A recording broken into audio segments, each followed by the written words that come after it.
Okay, magic makers. I hope you're in for a good one. This has been a topic on my topic board for quite some time, and it's shocking the numbers of people who are going to be affected with Alzheimer's over the next several decades. And of course, I need to find an expert. So I found Barbie Boules, and she is just absolutely fabulous. You're going to follow her on Instagram, and your mind is just going to be blown. She's all about metabolic health, cognitive health for women over 40. And like some of the stuff she has like uncovered, I'm a fangirl. And I'm going to do my best not to fangirl throughout this entire interview. So welcome to the show, Barbie. Thank you so much. Thank you for having me. I'm excited to be here. Yeah, this is a topic because every year around this year, is this Alzheimer's month?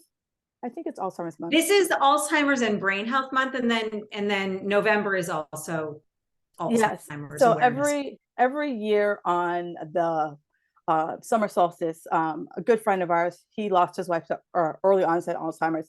He has this huge fundraiser, and every year the woman gets up and tells the statistics. And every year I'm just like, wow, like just that it's like 1 in 10 people are going to be impacted, either themselves or just someone in their inner circle. And then the people get up and they tell the stories, and you like there's not a dry eye in the house. Yeah, no, I know it. And it's actually 1 in 9 that will, if you live to age 65, 1 in 9 over age 65 will develop dementia of some kind. And then 2/3 of those, 70% of that is Alzheimer's, and 2/3 of those are women.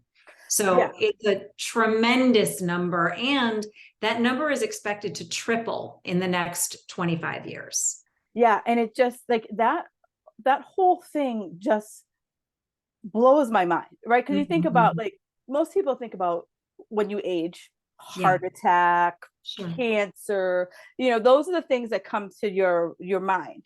And I think that's because like as we grew up, that's or just old age, right? Your body's like, hey, you've had a good life, we're done.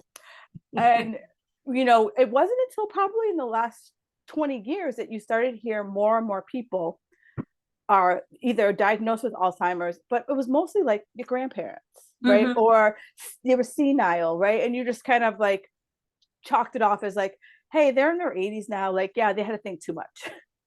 And now it seems that like more people, and I don't know if it's because we have better testing. I don't know if it's just because it's become some more in our vocabulary that more and more people are being diagnosed with it. Yeah, I definitely, I don't know how much the prevalence has increased, say, from when we were children. I think it's more that we're talking, there's more awareness about it, and it is being identified more. And certainly early onset is different from late onset. Early onset is typically, I mean, we can get into the genetics of it if you want to, but that is more rare. Early onset, typically it's beyond age 65. That's usually what we're talking about when we're talking about Alzheimer's, although it certainly can occur, much younger. But the point that's really important about neurodegenerative disease of any kind and heart disease is that the pathogenesis begins decades before we have signs and symptoms. So it's never too early. It's never too late. I don't want people to feel like, oh, well, the damage is done, never mind. But it's never too early, and encouraging our children to take really good care of themselves. It just is never too early. We don't typically think about these diseases until we have symptoms. And then by then, within the case of Alzheimer's, by then, it really kind of is at this point in time, too late in the sense that we can't reverse it. We can maybe slow decline, we can't do anything to reverse it right now. Hopefully that will change in the future. So let's back up. So what's the difference between Alzheimer's and dementia, or are they, pretty much synergistically the same? Alzheimer's is a type of dementia. Gotcha. So there are several other types of dementia. It is the most common. Gotcha. 70% of dementia cases are Alzheimer's disease. There's also Lewy body. There's vascular dementia. Although they overlap. So there Right. isn't as much of a distinction between all of the different types of dementia as there once was. Alzheimer's is the most common type of dementia. Did Gotcha. that answer? No, because it's like I feel like, some people, like, for example, my mother-in-law has dementia. Mhm. And if you say Alzheimer's, they're like, no, she has dementia. And I'm like, tomato, tomato. Right. So, I don't mean to interrupt you, but the way Alzheimer's is, like, we can do lumbar punctures Mm, to, read the amount of amyloid plaque and tau in someone's cerebral spinal fluid. Most people don't want to do that. right, exactly. So the way it is typically diagnosed, although blood tests are becoming are up and coming for it, but the way it's typically diagnosed is an MRI, Mm, and then also neuropsychological testing. So putting those two, the results of those two tests together, a neurologist can look at it and say, okay, this is very likely Alzheimer's type. Is gotcha. it 100% accurate? Usually no, unless there's further testing like a PET scan. But what most neurologists will say is, I'm looking at your MRI, I'm looking at your neuropsych testing, I'm going to say this is Alzheimer's. If you want to do the further, more invasive, more radiation with a PET scan, okay. But I don't really feel like we need to do that because we would treat it the same way. So Gotcha. that would be sort of why someone might say it's not Alzheimer's, but do we really know? Do you know what Yeah. I'm saying? Yeah. Gotcha. Gotcha. And so, I liked what you said, that it is something that nowadays it's kind of, nowadays it's a little bit like cancer. Like if we catch it a little bit early, there are things we can do to, like you said, slow things down. Mhm. And Hopefully, yeah. hopefully, yeah. Um, but one of the things I wanted to bring up is that on Barbie's Instagram, and I will put that into the show notes. She has this graphic that shows like it's the midlife woman, and then she shows you kind of 3 paths that we can take to potentially end up end up with a diagnosis of Alzheimer's. And as we're going through, I just kind of want to walk people through that graphic. That was like very eye opening for me, Mhm, mhm. because I think most people think that you either get it or you don't. Mhm. Do you know what I mean? And Yeah, I mean, sure. is it as simple as that? Other than outside of lifestyle factors, is it mostly a hereditary thing? No, it's not. Ah, There are 3 genes that I'm going to keep this super high level so it's not boring. yeah. There are 3 genes that are what's called deterministic for Alzheimer's, meaning you are almost certain to get Mm. Alzheimer's disease if you have one of these 3 genes. Oh But wow. that will cause early Alzheimer's. You Mm-hmm. would know if you Right. have that genetic predisposition because you would see it in your family. It's very hereditary. You would see mom, dad, uncles, cousins, sisters, brothers. You would know. Right. And there is a gene called ApoE, which has 3 different alleles, 2, 3, and 4. If you have 1 or 2 copies of ApoE4, you have an increased genetic risk for Alzheimer's. However, it does not mean you will absolutely end up with Alzheimer's disease. It's just increased risk. One Gotcha. copy is, I believe, 2 to 3 times risk. 2 copies is 8 to 12 times risk. But again, that doesn't mean for sure that you will end up with it. And if Gotcha. you do have, let's say, 2 copies, worst possible case scenario, there are still lifestyle interventions and nutrition interventions that you can implement that will reduce your risk. In addition to that, and this is sort of off the topic, but sort of on, there are people whose brains appear, like on imaging, appear to have all the beta amyloid plaque, have all the tau Mm. tangles, really diseased looking and atrophy, diseased looking brains, but people are behaving and living life completely normally. Interesting. So, that's not common, but it Right. happens. And that is, some experts attribute that to something called cognitive reserve, meaning that your brain is very adept at finding ways around Gotcha. the diseased pieces, which many believe comes from things like exercise, getting really good sleep, proper nutrition, social connection, using your brain, on a regular. Gotcha. So it's possible that you can, in fact, have the pathology, and yet your brain finds a way around it. So there are also, if you look at because you brought it up, I'll mention my Instagram. On the top right, I believe it is, there's a pinned post that that shows you, and it's not even a complete list, all of the potential risk factors. The bottom line is we're all at risk. Yeah, for sure. Right. It's kind of like we're all at risk of cancer too. So it's just a matter of the path we choose. But I like that because when you were talking about the brain, because first of all, like we still don't know half of the things about our brain. I don't even think a quarter. Yeah. But it's like, as you were describing it, it's kind of like traffic, right?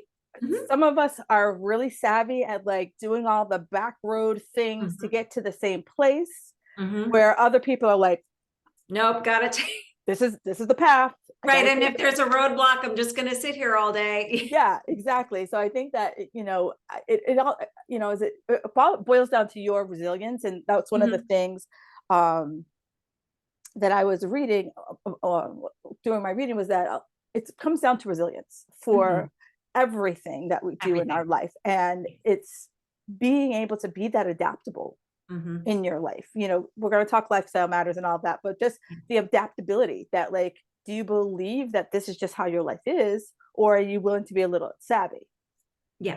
100%. I say it all the time. There are two things that a lot of people don't realize or think about that are really indicative of your longevity. The personal quality is resilience, your ability to bounce in a situation and recover. That's not to say that you ignore things or don't deal with them, but your ability to deal with a situation and bounce back from it. So resiliency is the number one quality. And the number one behavior is social connection. Yes. So even beyond nutrition, sleep, exercise, managing your stress, all of which are incredibly important, those are the two things. If you've got those nailed, your odds of doing really well are pretty guaranteed. Yeah, it's amazing how I feel like in the last, like, ever since the end of COVID, there's been a lot more talk about the sociability, and that we need people, we need that, like, a real spotlight got put on that, right? Yeah, because I guess you didn't realize how either social you were or not social you were or how much you needed it. Yeah, right? Yeah. Until you were told stay your ass home. Like, and then all of a sudden you're like, do I stay home a lot, or am I, I know everywhere? So it's interesting how, like, it's taken that to build a spotlight on how much we all need interaction with other people. And some of us can be, I just only need an hour and I'm good, and some of us need multiple hours of interaction. Now, you are an RD. How did you say, what, I want to, like, get down and dirty into this brain stuff? Like, what led you down this path? Yeah, so I've been a dietitian for more than 20 years. I think almost 25, and I've always been very interested in women's health. When I was getting my education, it was very obvious to me that there was no distinction between men and women. And I have interns from Loyola University, Chicago, several times a year. And so I'm kind of kept up to date on what they're learning. And there still really isn't, but with the exception of, say, pregnancy and lactation, there really is not much of a difference. And that always kind of bothered me, because I think it's just obvious that we're different. Right. So I always wanted to do whatever I could to explore that difference. And so that's why I mostly focus on women. As I got older, so over 40 and now over 50, it really kind of put me in a place where I was recognizing perimenopause and menopause as this really distinct time in our lives, a real opportunity to affect change for the next several decades. And the one thing that just comes up over and over for most women is an increased risk of poor metabolic health. So blood pressure, blood sugar, blood lipids, body composition changes. Mm. And then I began to realize how much that impacts the brain. So the brain really rests on your metabolic health. So that's kind of that graphic, how that changes in midlife, and that can ultimately really impact our brain in a way that it may not as significantly impact men. So that was kind of my trajectory into, it was sort of perimenopause, what's happening, these metabolic changes, and what does that really mean? Besides type 2 diabetes and heart disease, it really means an increased risk of dementia.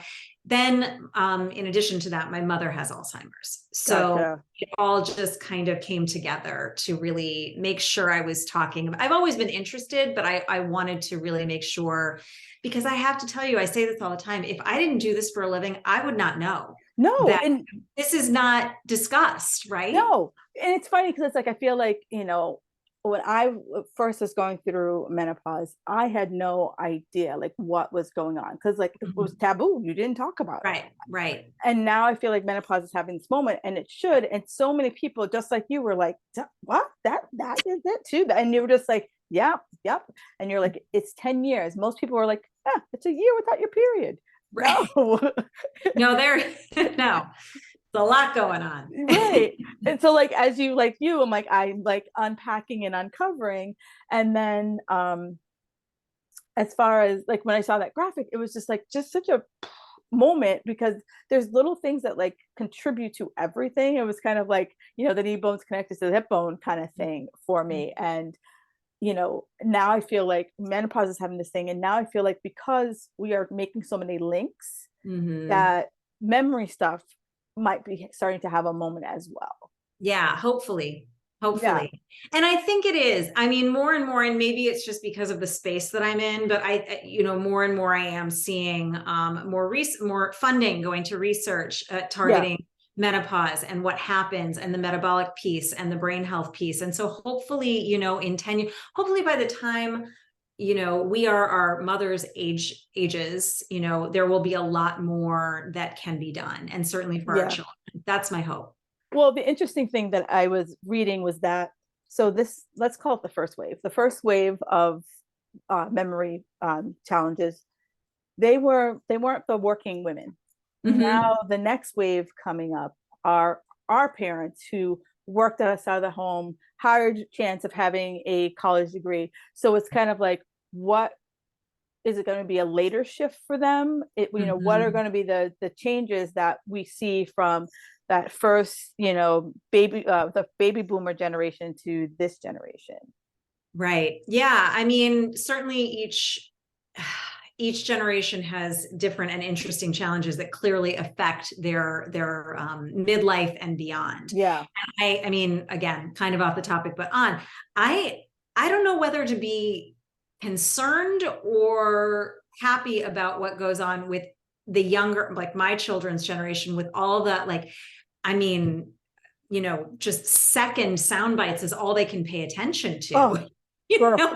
And it's like, and they don't want to read books. Even like really great students have no interest in really challenging. They just want this. And it's like, oh, geez, what is that going to look like when you're 7? Are you not going to be able to sit down and read a research paper? I know. So, I mean, again, kind of off topic, but you're just speaking to kind of generational differences. And that worries me a little bit. They're not, because one of the domains of keeping your brain healthy is challenge. Well, or also just, comprehension, right? Just being able to sit down and read a book. Not everything done for you. Right. Like, what happened on page 1 to page 100? Like, can you regurgitate the story? Right. And I don't know if they're good at that. No, it's funny because my good friend of mine, her daughter she's 9. She really wanted to watch the Harry Potter movie. And my friend was like, you got to read the book. Good for her. And her daughter's like, what do you mean? And she's like, it started out as a book. I want you to be able to read the book so that when you go into the movie, you can kind of start to look for things from the book. Right. Yeah. And it was like, she said, you have to go outside and dig a hole and build a pool. Like, it just was like torture for her to read a book she was interested in. Not Right. like she came up with the idea, the daughter came up with the idea. And so it's really, I know. I mean, and I applaud that mom, because I think that's genius. But yeah, no, they really bristle at the idea of like working their brains sometimes. Obviously, this is a generalization. I'm not trying to crap on the younger generation. I no, have, and I'm sure, hey, but I'm just saying it's a concern of mine. Knowing what I know about what keeps your brain healthy, it's a concern. it is a concern, because it's like you need that, like that plug-in, right? You need that plug-in to be, part of it, versus 3 seconds. Is that going to give you enough? Right. Like a 60-second TikTok isn't going to give you enough. Oh my God, are they even that long? Not at all. Oh. So the graphic that you have, and again, I'm gonna put this in the show notes for those of you listening. So as I describe it, she has 3 different paths of what could potentially lead into Alzheimer's. And so the first one, which this is the one that really started me, was the decrease in estrogen.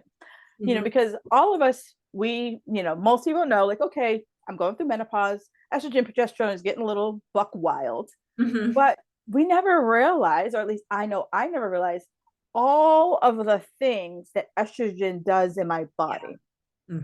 And the fact that how much impact estrogen has on my brain. I just thought it was like, hey, it's time to have a baby. Estrogen. Like, right. Right. Exactly. Yeah, no, estrogen is, in addition to impacting our metabolic health, the way we metabolize lipids, glucose, all of it changes. And of course, fat starts to get redistributed to the abdominal area, which can increase visceral fat, which is metabolically dangerous. All of that impacts our brain health indirectly. But then there's also a very direct effect on our brains, because there are so many estrogen receptors. Yeah. So if that's not firing, we're just sort of dim. And that is the brain fog, the memory issues, the walking into a room and having no idea why you're there, and all of that. Fortunately, with, it's a little different research, different results, but maybe 2 years post menopause, so the day you hit your 12-month mark, it starts to sort of correct, like your body, what's the word I'm looking for, adapts to that change. And then of course, HRT may help. It's sort of inconclusive. It seems like it's, potentially really beneficial, but maybe not for every woman. There's a lot still going on there in terms of making a recommendation specifically for dementia prevention or cognitive health. But yeah, I mean, your brain, it lights up with estrogen. And if that estrogen isn't there, it's not going to perform the way that it used to. Yeah. And so, that was one of the eye openers. And I know I've gone down a great rabbit hole of just all the things estrogen. And, I was talking with a client last week, and she was talking about how, her doctor was talking about her cholesterol levels and her lipids. And I was like, it's menopause. And she's like, what do you mean? And I said, you're going to have high fat and you're going to have high cholesterol till you're out of menopause.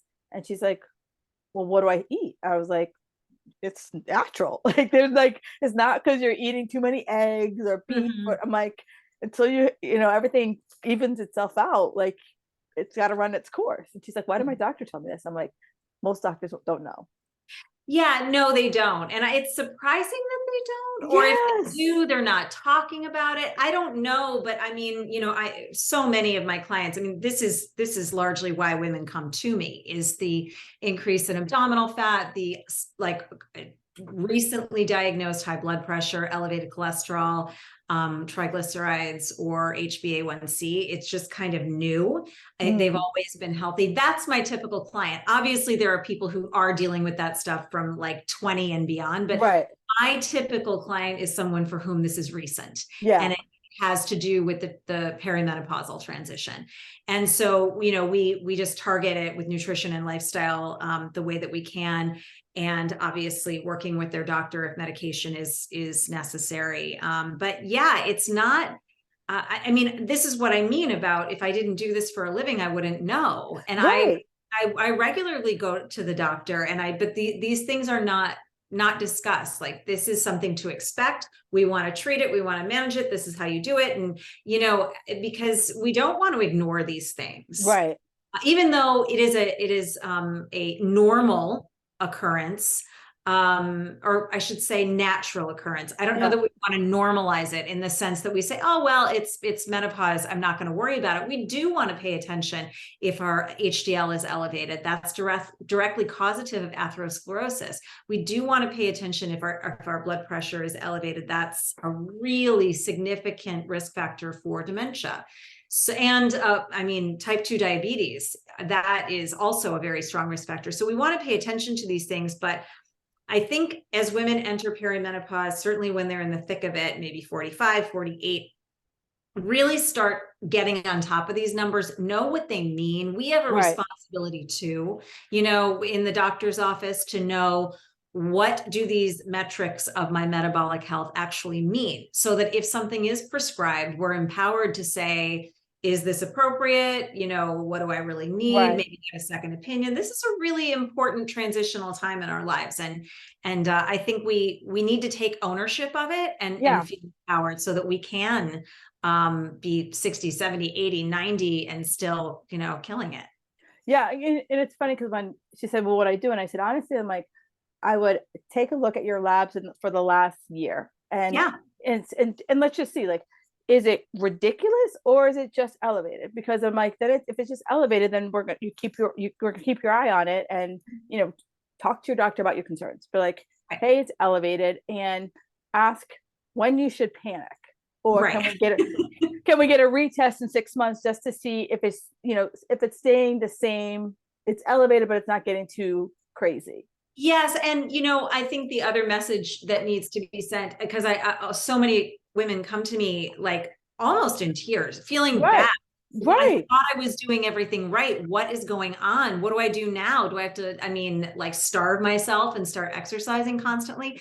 No, it's not your fault. This is biology, and it's very natural for it to happen, but we do want to pay attention to it. So now it's just, you have new needs in perimenopause and menopause, and it's just a matter of embracing that and identifying what your unique needs are.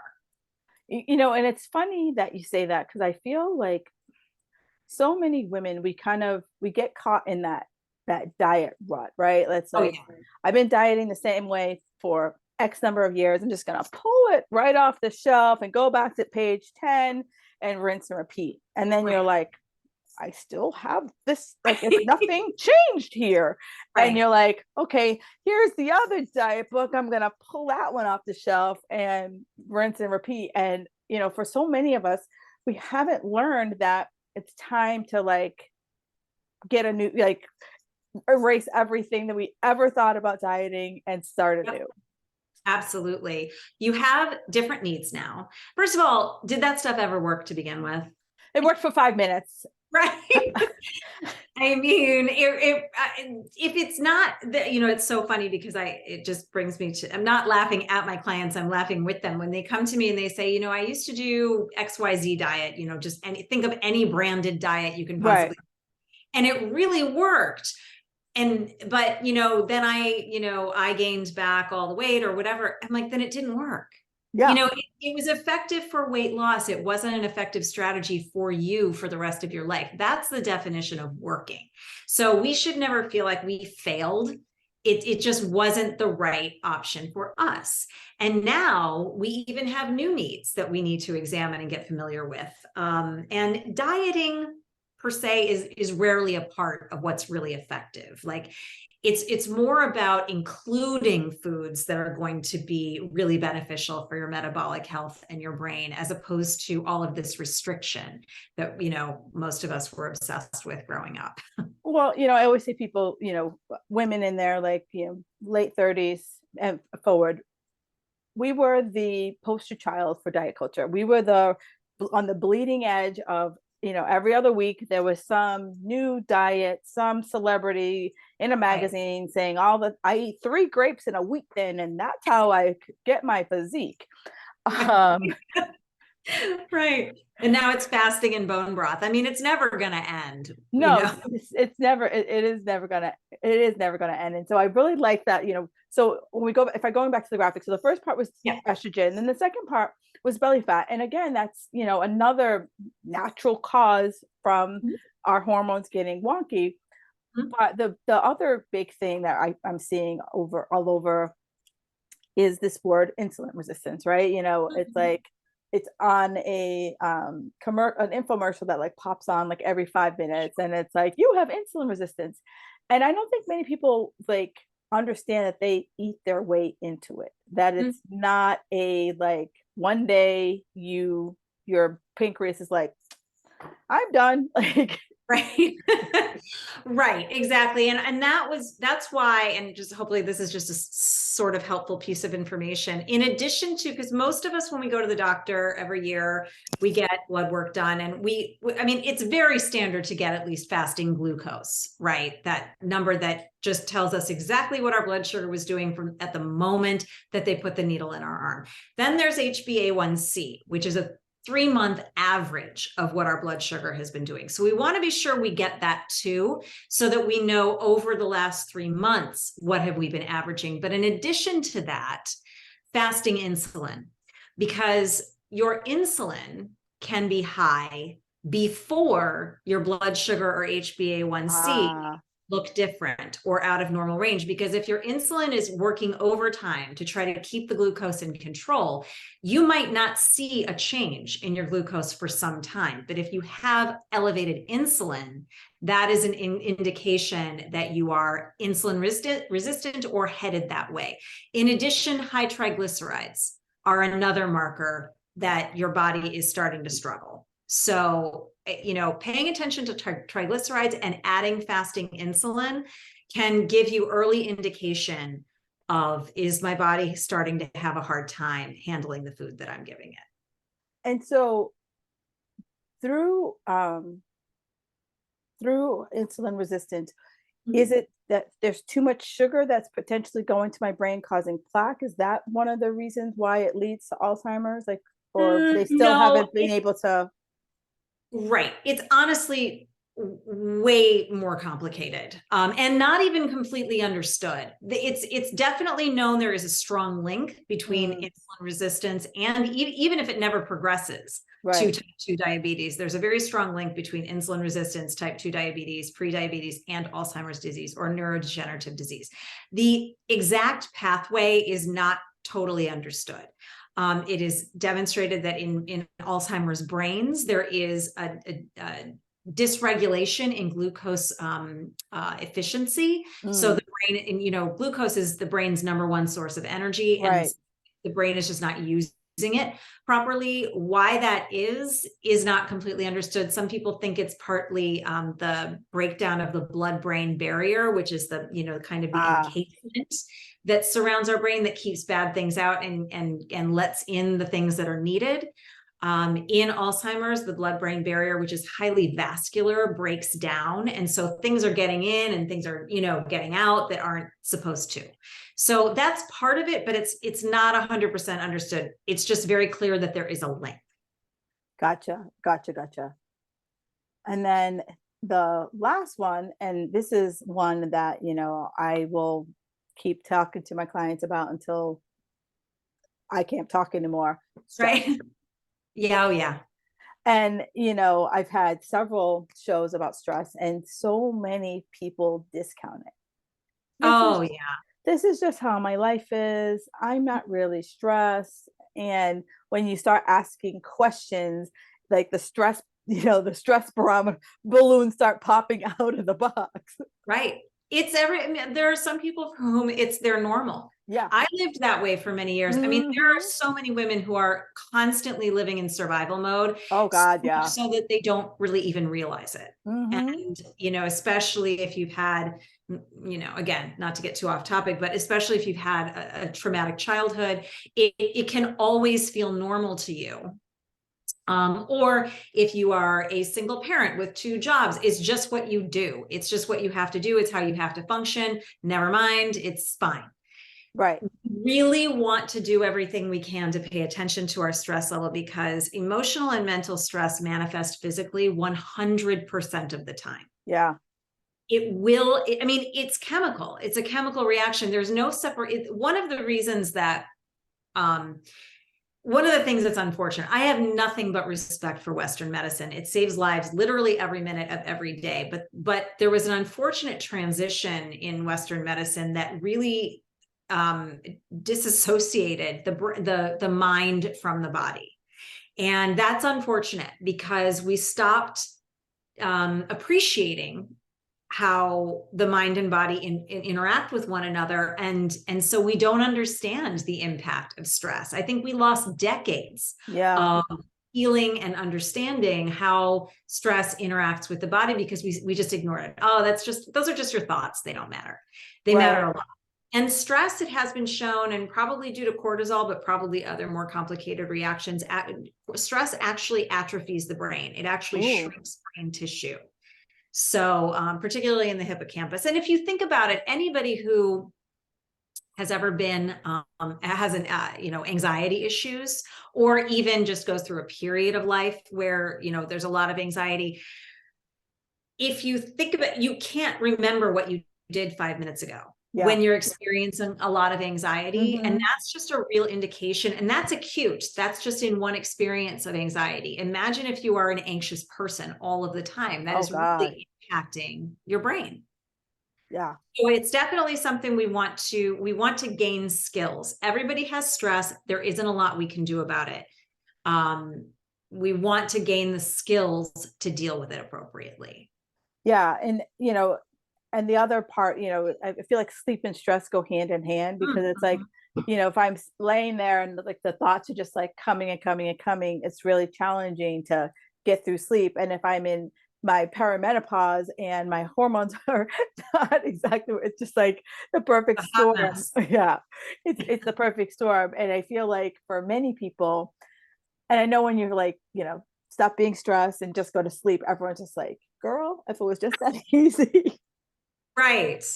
Give me some of that. And I'm like, I'm a recovering stress boss, so I totally get it. And I remember I went to my doctor, and she stayed my doctor for a really long time, because she was very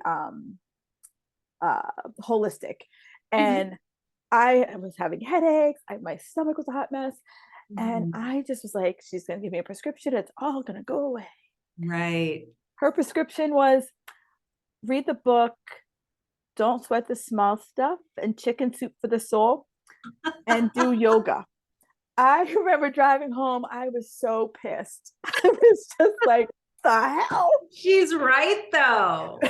But I mean, it was back then I was like, what? Oh, no. I mean, but now I'm like, that was like 20 years ago. That was just so forward thinking. She was very progressive. Yeah, absolutely.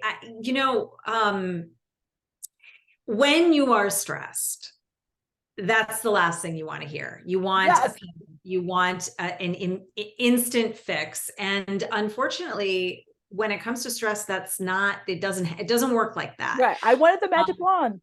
Right, exactly. It's something we need to, like I was saying, just gain skills for. And that's why I became a meditation teacher, because I am the last person on the planet you would expect would be a meditation teacher. But I just I'm just the kind of person where it's like, I just will go all in and go the extra mile when something is an issue. And that was my response to me realizing I did not want to take medication anymore. But I needed to do something. And so, okay, I could meditate, or I could become a meditation teacher. Because I needed to force myself to really invest. You know what I mean? Right. Because if you're like, oh, I just downloaded the app, it's really easy to be like, I would never use it. You're like, okay, I'm going to do something else, or I'm going to be on any other app but that. Right. Exactly. But as that graphic, and again, you'll see, as you're listening, you'll pull up the graphic, and it'll just be as it was. It'll make more sense when you can see it. But it was just like, just like 3 what you think are three individual acts, how it Mhm. all just coalesced down to the bottom. And I don't think many people outside of like we do, but out like regular people listening, I don't think you realize the implications of every little thing we do. No. Mhm. And I'm not, You I'm don't not, want to, sorry, go ahead. I don't want to interrupt you. and for people listening, I'm not saying you have to do all the things, because my all or nothing people, you'll be like, all right, I got my list. Right. No, what I'm saying is that like we have to chip away things, little things that. So we gave you three things: stress, estrogen, belly fat. Pick a Mhm. lane. Right. Pick a lane, not all three. Right. Exactly. Exactly. I mean, and we don't want to micromanage. I think that part of the Mm, problem with social media and getting health information from social media is that it's very overwhelming, and there are a lot of bright, shiny objects, and it makes you yes. feel like you need all the things. And, what do I choose? And then it just adds to your stress. The truth is, the vast majority of people already have all the tools they need. They just need to look a little bit more inward than all out there. You Yeah. don't need to spend a lot of money. You don't need to buy the gadgets and do the things and take the courses. I mean, all you need to do is do the best you can with your nutrition, your sleep, your exercise, and managing your stress. And you are doing far better than a great many people. Yeah. And I think that's what people get all caught up in, is that like Mhm. you're like, okay, I'm gonna focus in on sleep. And Mhm. then, I'm scrolling through something, or something pops up on the news, and Right. oh, I should be eating kale. All right. Screw the sleep. It's all about kale now. Right. Or I need an aura ring, or I need a sauna blanket, or I need this Right. $3,000 course to fix my life. Or it's absurd. Yeah. Right. I always tell people, I'm like, the basics are boring, right? Mhm. I'm like, the basics are boring. Like every single day, I have a big ass salad. I'm like, Mhm. it's boring. I am not tossing the salad in anything special. It's just lettuce, cucumbers, chicken, and some tomatoes. That's it. That's great, though. And every once in a while, I get crazy. I can put in some beets, but it's like Wonderful. the basics work. And once Yes. you nail the basics, then we can start talking about the sauna blanket. Then we can start talking about the Oura ring. But if you're Right. still trying to figure out eating, Mhm. let's not get into the sauna blanket and all the other stuff. Let's pick one thing and nail it. 100%. And I say this all the time about supplements. I think supplements have a place. Particularly, obviously, if you have a deficiency, they're necessary. But with the exception of possibly omega-3s and vitamin D, because they can be hard to get enough of in the average American diet.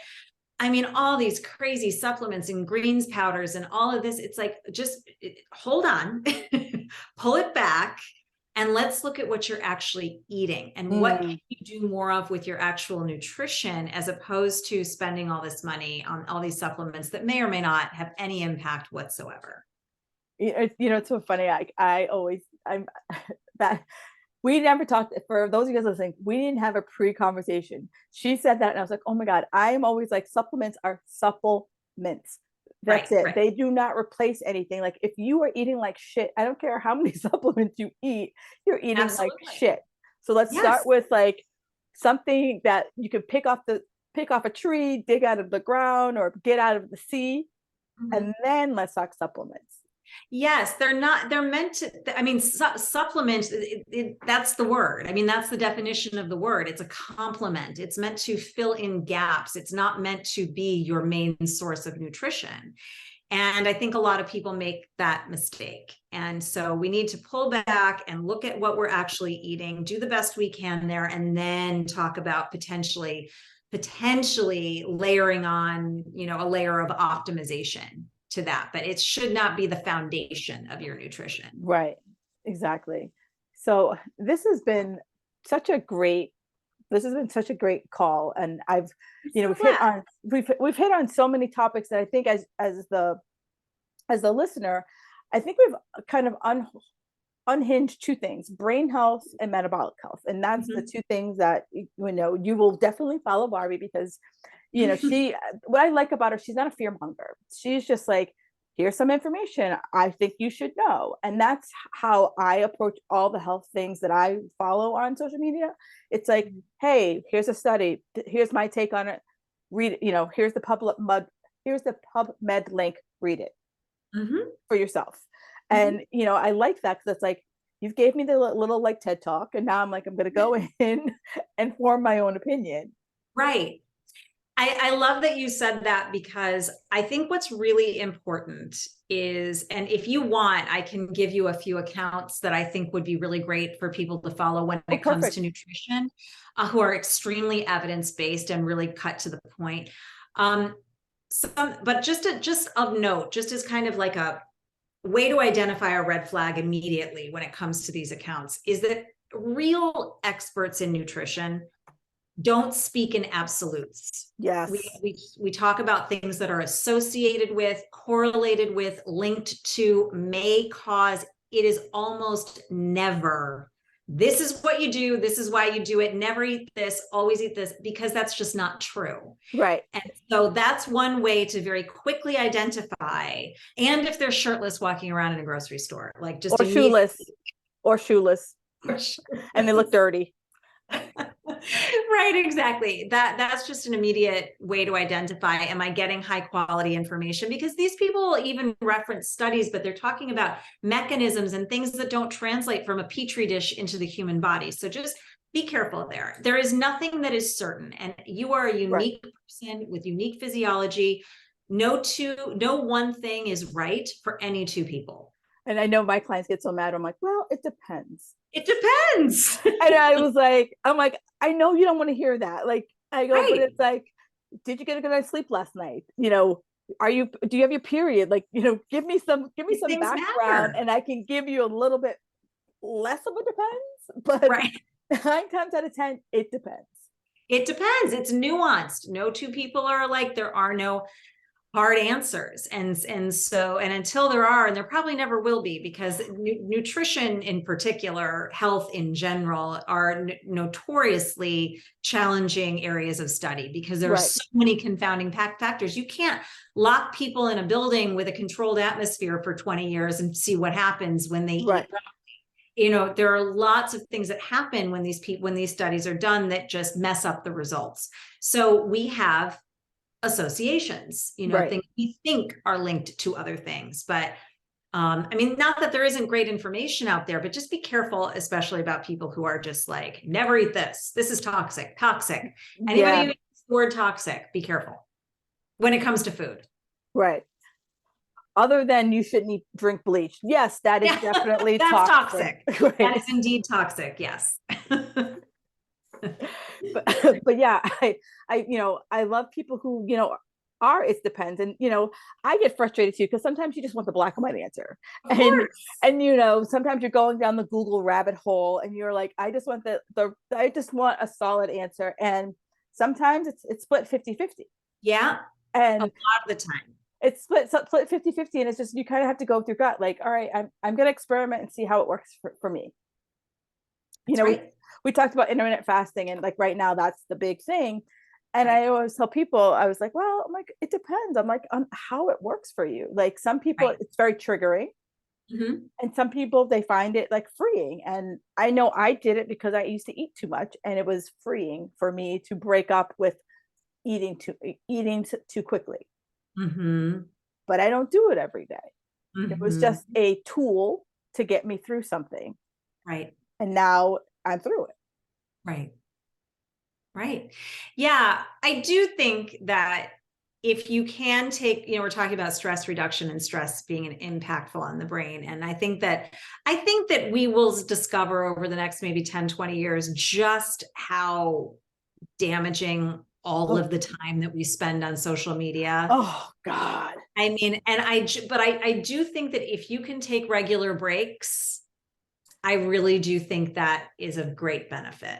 Oh yeah. They'll discover plenty of, especially as we're talking about the younger generation, I hope I live long enough to be able to see the studies of like when they get to be our age, to be like, what's, the impacts were, but also the interesting thing about like just all the screen time. Right. Yeah. It's scary. Well, it's like when I was a kid, like there was no screen time word. Like that wasn't a Right. thing. Like It wasn't a thing because we had TV if we were lucky. right. Yeah. And I was like, I remember watching TV and it was never like my mom's like, you can only watch an hour of TV. Like it was Right. never like regimented like how much TV I could watch. And I don't Right. but I also remember, you're on in the summer, your mom's like, get out of the house. Like Right. don't come home till the streetlights come on. Right. Right.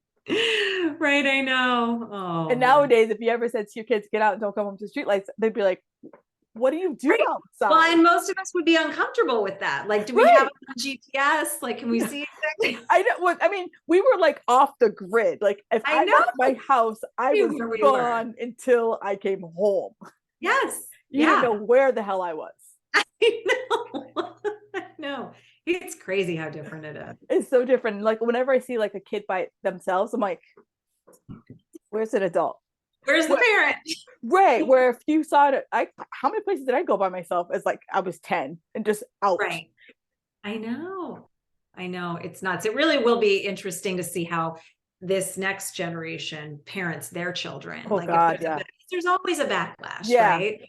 And they may go back to more like our parents were, which is like, whatever, see ya. Right. You know? Good luck with that. Exactly.